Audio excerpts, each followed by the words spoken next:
Tony Beets arrived in Canada with barely $200 in his pocket. Today, he owns a mining empire worth over $20 million and spends his winters in a sun-washed condo on the Mexican coast. But the cameras from Gold Rush never showed what his life was really like. During mining season, he sleeps on an old couch in a cold trailer, his refrigerator stocked with nothing but chocolate milk. He once set a pond on fire during a drunken Viking ritual that cost him $31,000 in environmental fines. And perhaps, most surprisingly, he refused to follow Discovery Channel's scripted directions, yet still became the highest-paid miner on the show. This is the story of a man who built his fortune the only way he knew how, through brutal, relentless work on his own unbreakable terms. Tony Beets was born on December 15, 1959, in a frozen Dutch village called Weedens. The winter of his birth was unforgiving. Temperatures plunged to 8 degrees below zero and wiped out nearly a quarter of the region's livestock. His family had 4 children, and Tony was the third. His father owned 52 cows and barely earned 2 guilders per cow each month. By the time Tony was 5, he was waking before sunrise to help with milking, his small hands raw and blistered from gripping the frozen teats. For 8 straight years, he repeated this ritual every morning before trudging off to school. Many years, he missed more than 40 days of class because of farm emergencies, even as a boy. He was choosing work over everything else. Their house was small, barely 18 square meters for 6 people. Tony shared a bed with his 2 brothers until he was 14. His parents worked 14-hour days just to keep the farm afloat. At the best of times, the cows produced around 847 liters of milk a day. But once the costs of feed, veterinary care, and machinery were subtracted, the family cleared barely 240 guilders a month. It was never enough. His mother collapsed twice during calving season and was hospitalized once.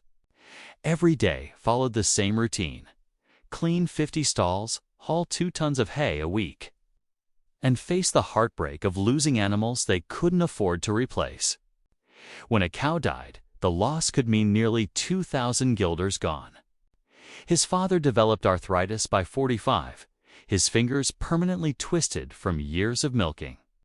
The family tried selling extra cheese for a small profit, but it brought in only about 180 guilders a month, hardly enough to make a difference by the age of 12. Tony had already begun to rebel against the traditions of his small farming town. He refused to attend church confirmation classes, which shocked everyone. Instead, he spent that time working, and that same year, he began driving a 1965 Massey Ferguson tractor that was worth more than his family could save in a year. Tony had a gift for machines.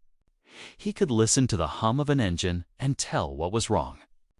Once, he rebuilt a broken hydraulic system using only scrap metal and wire. His instinct for mechanics was natural, and it would one day change his life. Then came an accident that nearly ended it. In March of 1972, a cow kicked him in the chest, breaking 2 ribs and causing internal bleeding. He spent 6 days in the hospital. The medical bill came to 420 guilders, a devastating sum for the family. His father wasn't just angry about the cost. He was furious that Tony had entered the stall alone. But that boldness, the instinct to take charge, even recklessly, would become a defining part of who Tony was at 16. He fell for a girl named Minnie, whose family farm sat just 340 meters away. Their families hated each other. Minnie's father had forbidden her from seeing any of the Beets boys after. Tony's brother was caught stealing apples from their orchard. But Tony and Minnie met secretly in the loft of an old barn and carved their initials into a wooden beam 5 meters above the floor. Within months, they were talking about running away together. When Minnie thought she was pregnant in early 1977, 43 days late, it was a scare that almost exposed their secret. The moment convinced Tony that farming offered him no future. In 1978, he did the math. The farm brought in 14,800 guilders that year, but the costs topped 12,000. That left barely 2,500 in profit. Diesel prices had tripled since the oil crisis, while milk prices had stayed stuck at 68 cents per liter for 3 straight years. Tony's own wages were 500 guilders a month, less than minimum wage, but his father couldn't afford to pay more. When their best cow died of mastitis and they couldn't afford to replace it, Tony watched his father cry over the books. That was the breaking point. He had recently heard that Canadian farm workers earned more than double what he did. 2 years later, he decided to leave. In 1980, Tony and Minnie packed up and left for Canada.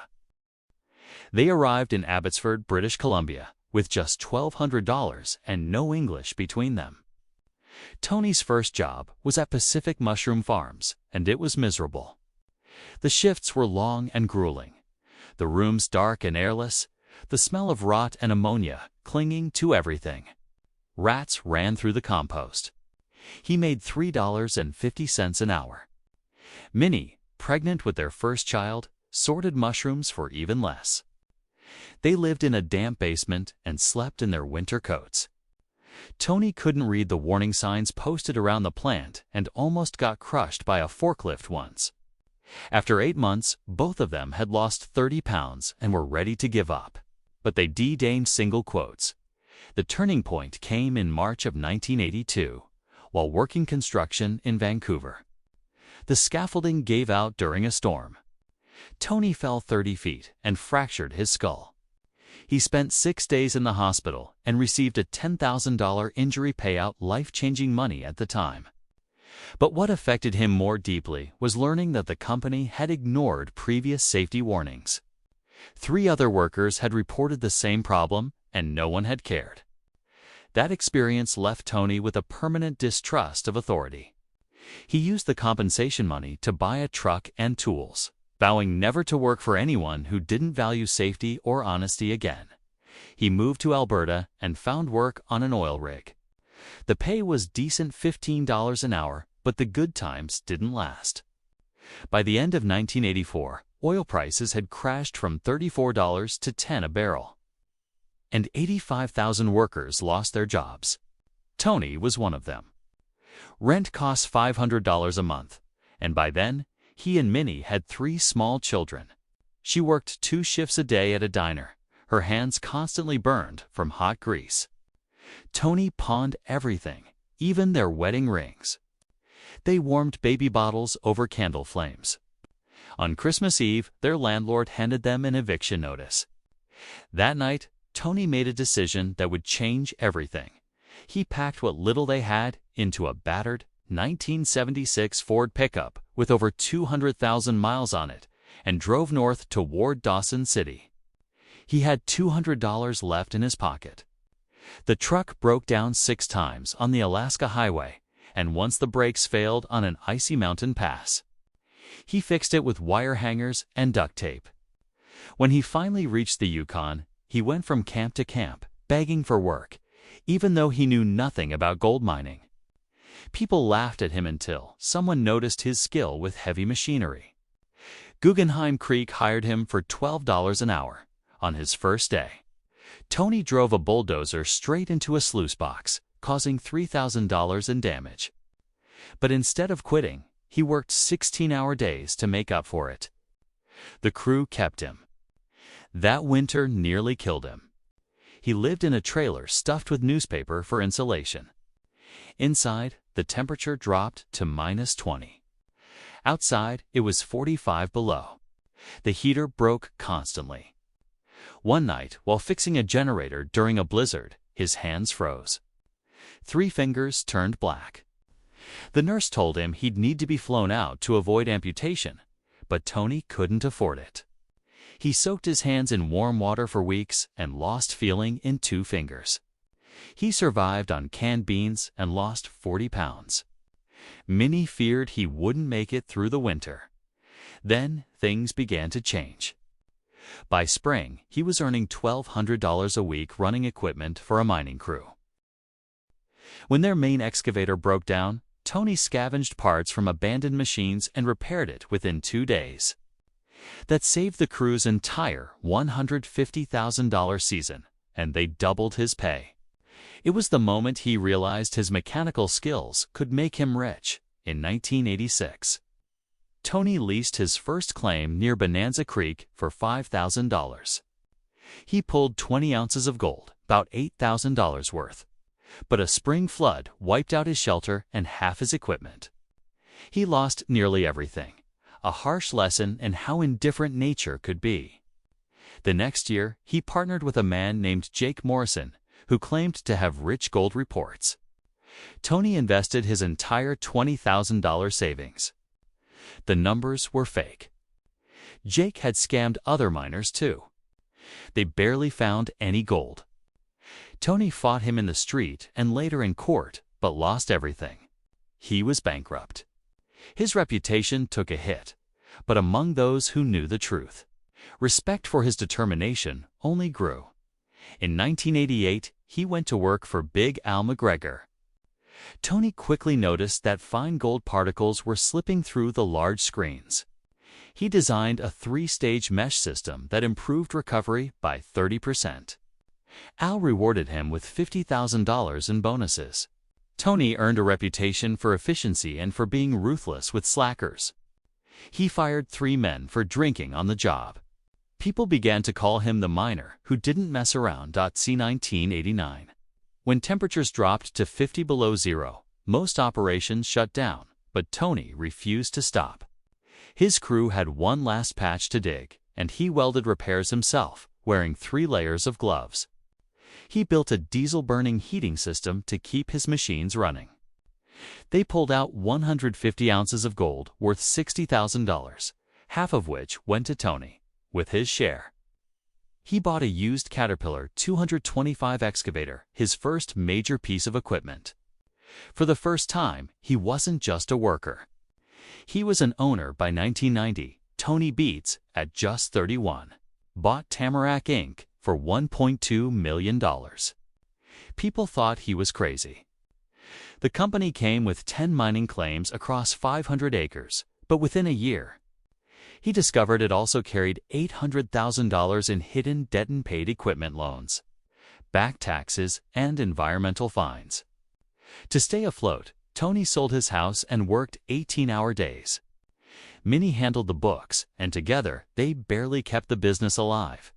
In 1991, he gambled on Scrivener Creek, investing his last $200,000 into upgrading an old wash plant. At first, it looked promising. He pulled out $160,000 worth of gold, but the permafrost beneath the ground shifted. 2 bulldozers worth $80,000 each sank into sinkholes. Tony and his men tried to dig them out, but both were total losses. The disaster nearly broke him. Yet it taught him lessons no book could, especially about the Yukon's treacherous frozen ground, when gold prices dropped to $350 an ounce in 1992. Panic hit the region. But Tony saw opportunity. Desperate miners sold their claims for next to nothing, and he bought 5 of them for $2,000 an acre, half their usual price. The move made Tamarack one of the largest operations in the Yukon. Rivals accused him of mining on their land and filed complaints. But nothing stuck. To some, he was a shark. To others, a genius. The following year, sabotage nearly ruined him. 12 of his workers had been secretly damaging equipment and destroying gold recovery systems. By the time Tony discovered it, he had lost $50,000. When he fired them all, they vandalized $30,000 worth of machinery. He hired guards at $500 a day to protect the site. Out of options, he turned to family. Minnie took full control of accounting, and relatives filled key positions. The smaller, loyal crew saved him $100,000 in wages and ended the season with 600 ounces of gold worth $240,000, proof that loyalty paid better than numbers ever could. In 1994, Tony took his biggest gamble yet, leasing paradise. Hill for $500,000 and spending another $300,000 upgrading his wash plants. The result was staggering over 1,000 ounces of gold in a single season worth $400,000. But soon disaster struck when a neighboring mine's cyanide spill poisoned his water source. Fish died, his operation shut down for 3 weeks, and cleanup costs hit $150,000. Furious, he blamed the government for lax oversight and vowed never again to let someone else's mistake halt his work. He built his own water recycling system the next year. By 1995, Paradise Hill became his lifeline. Tony spent $1 million on a massive trauma wash plant and ran it himself for 72 straight hours. Diesel fumes filled the air, and he passed out from carbon monoxide poisoning. Doctors warned he might have permanent damage.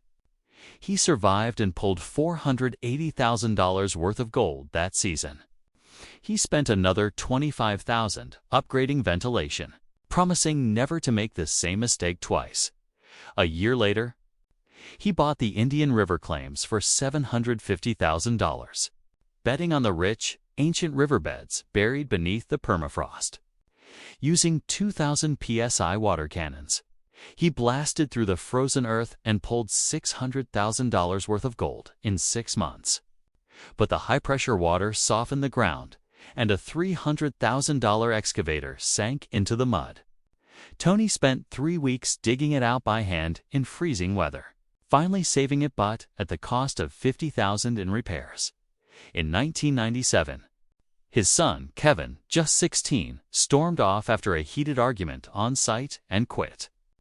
Father and son didn't speak for half a year. It was a painful chapter in a life already built on hardship. Yet even then, the Indian River claim delivered 2,000 ounces of gold worth nearly $800,000. Cementing Tony Beets' place among the Yukon's most relentless miners, he had arrived with $200 in his pocket. What he built after that, through frostbite, betrayal, debt, and loss, was not luck. It was defiance, forged in the cold and beaten into shape by sheer will. Tony Beets didn't just dig for gold. He dug his life out of the frozen ground, one brutal season at a time. The winter air over the Yukon felt heavier that year, the kind that froze sound itself and turned breath into smoke. A First Nations blockade stopped diesel deliveries, and Tony's site ran dry for 3 endless weeks.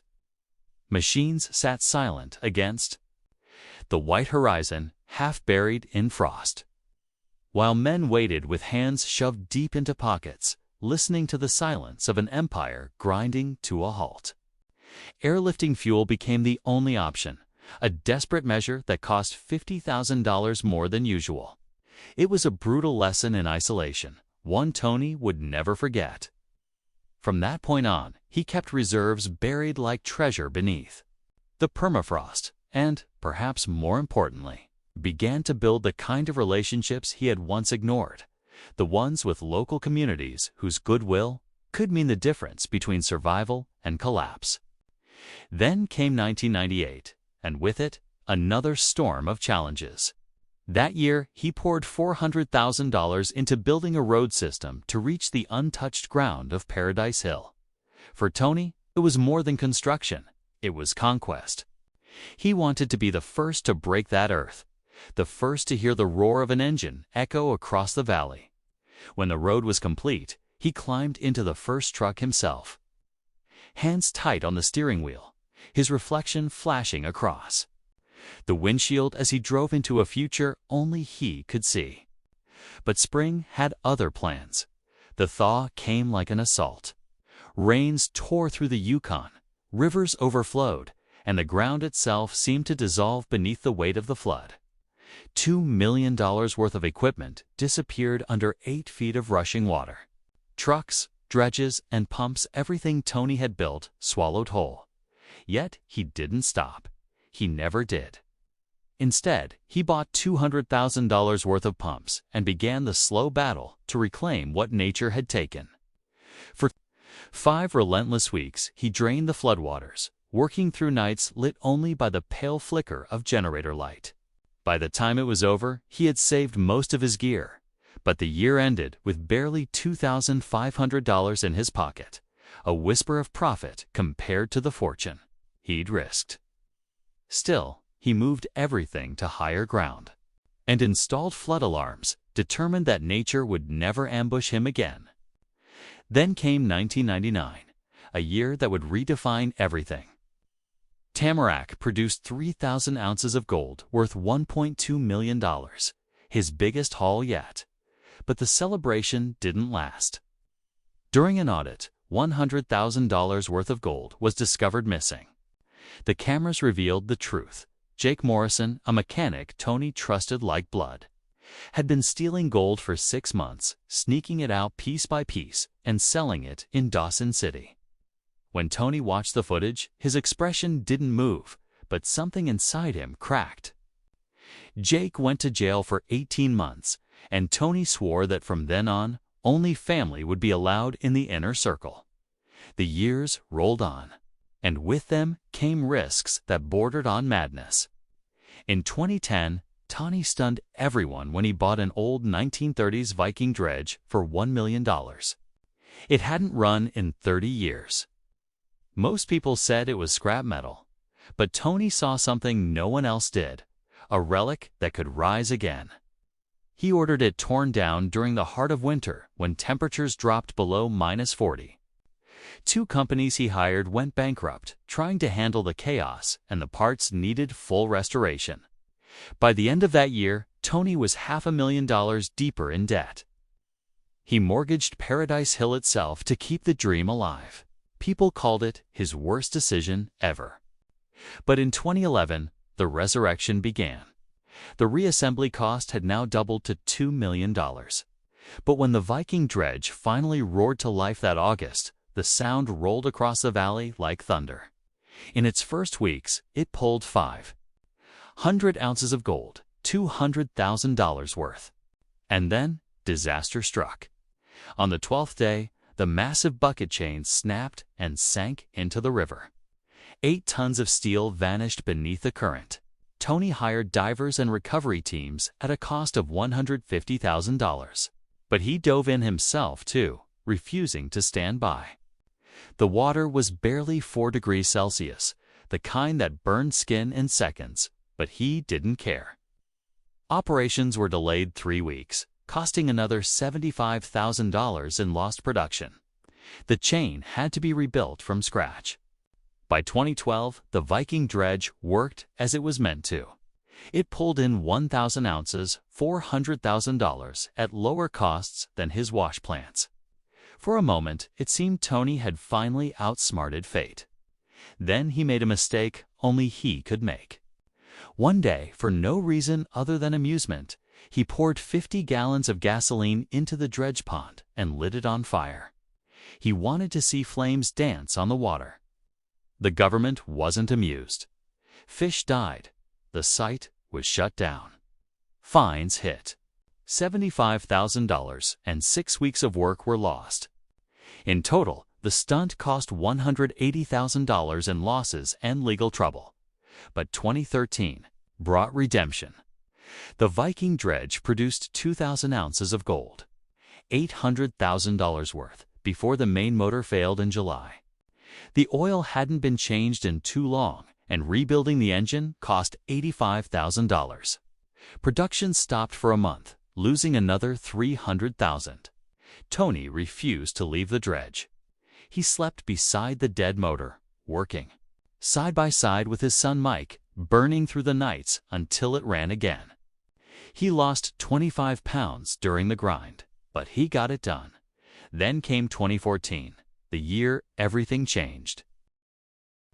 The Viking pulled 5,000 ounces, worth $10 million. On one extraordinary day, they recovered 47 ounces alone. But success brought new danger. Corrosion had eaten away 40% of the steel hulls, and the dredge was close to collapse. Tony spent $400,000 to rebuild it, welding new plates himself in -30 cold. He got frostbite on 3 fingers, but wouldn't hire help. When it was done, the Viking stood as the only operational dredge of its kind left in North America, a monument to stubbornness and grit. Behind it all stood Minnie. While Tony battled the land, she managed their $5 million yearly budget with razor precision. When their main excavator died in 2000, she quietly leased a new one for $200,000 without telling him. It saved their season. In 2002, tired of his endless hours, she left for 2 weeks, forcing him to promise to hire more crew. Their daughter Monica grew up in that world, learning the rhythm of vengeance before she learned algebra. At 16, she became Yukon's youngest female bulldozer operator, earning $80,000 a year. In 2010, she eloped, and when she returned pregnant but determined to keep working, Tony was furious. Yet 2 years later, she improved gold recovery by 4,000 ounces.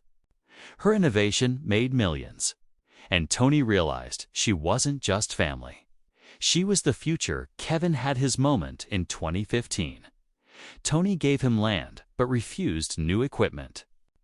Kevin worked with old gear and still pulled in 1,000 ounces, $400,000. It proved Tony wrong and changed everything between them. Mike faced his trial in 2016 when he pushed his crew too hard. 14-hour shifts until they walked out mid-season. He fired them all, trained a new team from scratch, and still managed 5,000 ounces, $2 million. Even Tony admitted, "Mike saved our asses." By 2011, television came calling. Tony Beets joined Gold Rush almost by accident. Discovery planned just 3 appearances in Season 2, paying $10,000 per episode. But fate had other ideas. The moment he clashed with a young Parker Schnabel, everything changed. Cameras caught Tony unloading a blistering, curse-filled rant at Parker, calling him a spoiled kid who wouldn't last 5 minutes in real mining. Within a day, that outburst generated 50,000 online comments. Ratings jumped 23% to 3.2 million viewers. Discovery noticed. They extended his contract, bumping his pay to $15,000 per episode and doubling his screen time. Viewers loved the accent, the raw honesty, the man who didn't care what anyone thought. A year later, in 2012, Tony took on his greatest gamble yet, reviving a 75-year-old dredge. Just starting the project cost $200,000. When his son Mike accidentally lost $50,000 worth of gold-rich dirt, Tony exploded. The moment went viral, pulling 2.3 million YouTube views in a week. But by year's end, the dredge delivered 3,000 ounces worth $1.2 million, and Discovery rewarded Tony with a $100,000 bonus. The episode drew 4 million viewers, the most watched of the season. That mix of family conflict, danger, and reward became television gold by 2014. Real fire hit the screens, literally. The Viking dredge caught fire during filming when hydraulic fluid leaked into Hunker Creek. The footage was spectacular, but behind the scenes, Tony faced a $400,000 environmental fine. He growled to cameras, "Those government bureaucrats can kiss my Dutch ass." Discovery's insurance covered most of it, but Tony still paid $150,000 personally. That episode brought in 5 million viewers, a record. Tamarack dug up 4,000 ounces that year, worth $1.6 million. And Tony's salary jumped to $25,000 per episode. He wasn't just a miner now, he was legend by 2018. Gold Rush. The dirt spun off, and Tony was earning $175,000 per episode. His equipment fleet was valued at $5 million. 12 excavators, 8 bulldozers, 4 wash plants, and the Viking dredge. That year alone, he mined 6,000 ounces worth $2.4 million, all without a single loan. Even Parker Schnabel admitted visiting his site felt like walking into Willy Wonka's factory for miners. Tony's phrase, "That's not mining, that's gambling," became a phenomenon. The show averaged 2.8 million viewers. And Tony could carry it alone. In 2023, Tony had his best year yet, 7,000 ounces worth, $2.8 million. The highest ever for a single miner on the show. 6 million tuned in to watch. Yet Tony refused to play along with scripted drama. "This is real mining, not Hollywood BS," he told producers. Ratings rose 15%.